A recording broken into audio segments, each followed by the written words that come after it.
ನಮಸ್ತೆ ಮೇಡಮ್. ತಿಮ್ಮಕ್ಕ. ನಾವು ಬೆಳಂಗಲದಿಂದ ಬಂದಿದ್ವಿ. ಒಂದು 60 ವರ್ಷ ಆಗಿರ್ಬೋದು. ಆಗ್ಲೇ 3 ತಿಂಗಳಿಗಿಂದ ಹಿಂಗ್ ಶುರುವಾಗಿತ್ತು.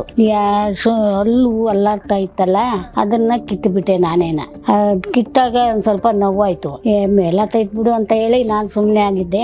ಅದು ಬತ್ತಾ ಹಂಗಾಗ್ಬಿಡ್ತು. ಪೇಷಂಟ್ ಹೆಸರು ತಿಮ್ಮಕ್ಕ ಅಂತ, ಏಜ್ 71 ಇಯರ್ಸ್. ಇವ್ರಿಗೆ ಓರಲ್ ಕ್ಯಾನ್ಸರ್ ಅಂತ ಡಯಾಗ್ನೋಸ್ ಆಗಿದೆ. ಪೇಷಂಟ್ 3 months ಬ್ಯಾಕ್ ಅವ್ರಿಗೆ ಕೆನ್ನೆಯಲ್ಲಿ ಒಂದ್ ಸಣ್ಣ ಗುಳ್ಳೆ ತರ ಆಗಿತ್ತು. ಪೇಷಂಟ್ ಅದೊಂದ್ ಸಾಮಾನ್ಯದ ಗುಳ್ಳೆ ಅಂತ ಹಂಗೆ ನೆಗ್ಲೆಕ್ಟ್ ಮಾಡಿದ್ರು. ಹೋಗ್ತಾ ಅದು ದೊಡ್ಡದಾಗ್ತಾ ಬಂತು. ಅದ್ರ ಜೊತೆಗೆ ಹಲ್ ಕೂಡ ವೀಕ್ ಆಯ್ತು. ಸೊ ಪೇಷಂಟ್ ಅವರಷ್ಟಕ್ಕೆ ಅವರೇ ಹಲ್ ಕಿತ್ತಾಕೊಂಡ್ರು. ದೆನ್ ಹೋಗ್ತಾ ಅದಂಗೆ ಪ್ರೋಗ್ರೆಸ್ ಆಗಿ ಹೊರಗಡೆ ಕೂಡ ಅಲ್ಸರ್ ಫಾರ್ಮ್ ಆಯ್ತು. ಸೊ ಅಲ್ಸರ್ ಜೊತೆಗೆ ಸ್ವೆಲ್ಲಿಂಗ್ ಬಂದು ಅದ್ರಲ್ಲಿ ಒಂದ್ ಸಣ್ಣ ಗಾಯ ತರ ಆಗಿ ಅದರಿಂದ ಪಸ್ ಡಿಸ್ಚಾರ್ಜ್ ಎಲ್ಲ ಬರ್ತಿತ್ತು. ಇದಕ್ಕೆ ಅವರು ಒಂದು ಮನೆ ಹತ್ರ ಇರೋ ಹಾಸ್ಪಿಟಲ್ಗೆ ಹೋಗಿ ತೋರಿಸಿದ್ರು. ಡಾಕ್ಟರ್ ಎಕ್ಸಾಮಿನ್ ಮಾಡಿ ಬಯಾಪ್ಸಿ ತೆಗೆದು ಅದನ್ನ ಟೆಸ್ಟ್ ಕಳಿಸಿದಾಗ ಅದರಲ್ಲಿ ಓರಲ್ ಕ್ಯಾನ್ಸರ್ ಅಂತ ಡಯಾಗ್ನೋಸ್ ಆಯ್ತು. ದೊಡ್ಡಬಳ್ಳಾಪುರ ತೋರಿಸಿದ್ವಿ, ಅಲ್ಲೂ ಏನೂ ಆಗ್ಲಿಲ್ಲ. ತುಮಕೂರು ತೋರಿಸಿದ್ವಿ, ಅಲ್ಲೂ ಏನೂ ಆಗ್ಲಿಲ್ಲ. ಪೇಷಂಟ್ ಕಂಡೀಷನ್ ಸ್ವಲ್ಪ ವೀಕ್ ಆಗಿದ್ದಾರೆ.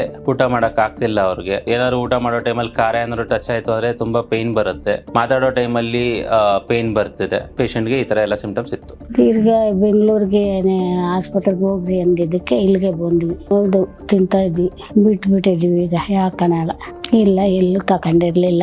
ತುಮಕೂರು ಒಂದೇನೆ. ಊಟ ತಿಂಡಿ ಮೊಮ್ಮಗನ ಮನೆಗೆ ಇದ್ದೀನಿ. ಸುಸ್ತಾತೈತೆ. ಇದು ನೋವೆ ಆಗ್ಲೇ ತಿಂಗಳಿಗಿಂದ ಸಣ್ಣದಾಗಿತ್ತು. ಇತ್ತೀಚಿನ ದಿನಗಳಲ್ಲಿ ಜನರಿಗೆ ಗುಟ್ಕಾ ತಿನ್ನೋದಾಗ್ಲಿ, ಪಾನ್ ಮಸಾಲ ತಿನ್ನೋದಾಗ್ಲಿ, ಜರ್ದ, ತುಂಬಾ ಬೀಡ ಹಾಕ್ತಾರೆ. ಸೊ ಇದೆಲ್ಲ ಓರಲ್ ಕ್ಯಾನ್ಸರ್ಗೆ ಪಾಸಿಟಿವ್ ಫ್ಯಾಕ್ಟರ್ಸ್ ಅಂತ ಹೇಳ್ಬಹುದು. ಇದನ್ನೆಲ್ಲ ಆದಷ್ಟು ಅವಾಯ್ಡ್ ಮಾಡಿ ಒಳ್ಳೆ ಹೆಲ್ದಿ ಫುಡ್ ಹ್ಯಾಬಿಟ್ಸ್, ನಾರ್ಮಲ್ ಅವ್ರ ಸ್ಟೇಪಲ್ ಫುಡ್ ಏನಿದೆ ಆ ತರ ಎಲ್ಲ ಊಟ ತಿನ್ಕೊಂಡ್ ಬಂದ್ರೆ ಇದನ್ನೆಲ್ಲ ಪ್ರಿವೆಂಟ್ ಮಾಡಬಹುದು. ಅದೇ ತುಮಕೂರಿಗೆ ತೋರಿಸಿದ್ವಲ್ಲ, ಆಪರೇಷನ್ ಮಾಡ್ಬೇಕು ಅಂದ್ರು.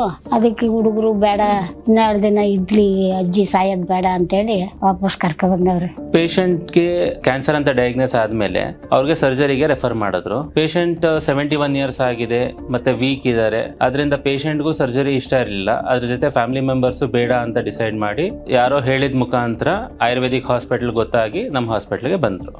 ಈ ಪರ್ಟಿಕ್ಯುಲರ್ ಪೇಷಂಟ್ಗೆ ಸ್ವೆಲ್ಲಿಂಗ್ ಆಗಿರ್ಬೋದು, ಆಮೇಲೆ ಅಲ್ಸರ್ ಆಗಿರ್ಬೋದು, ಅದೆಲ್ಲ ಹೀಲ್ ಆಗ್ಬಹುದು. ಅದು ಬಿಟ್ಟು ಬೇರೆ ಕಡೆ ಸ್ಪ್ರೆಡ್ ಆಗೋದು ಪ್ರಿವೆಂಟ್ ಆಗುತ್ತೆ. ಅಂಡ್ ಜನರಲ್ ಕಂಡೀಷನ್ ಇಂಪ್ರೂವ್ ಆಗುತ್ತೆ. ಊಟ ಮಾಡುವಂಗ ಆಗುತ್ತೆ. ಪೇನ್ ಎಲ್ಲ ಕಡಿಮೆ ಆಗುತ್ತೆ. ಈ ತರ ಸಿಂಪ್ಟಮ್ಸ್ ಅವ್ರಿಗೆ ಗೊತ್ತಾಗುತ್ತೆ.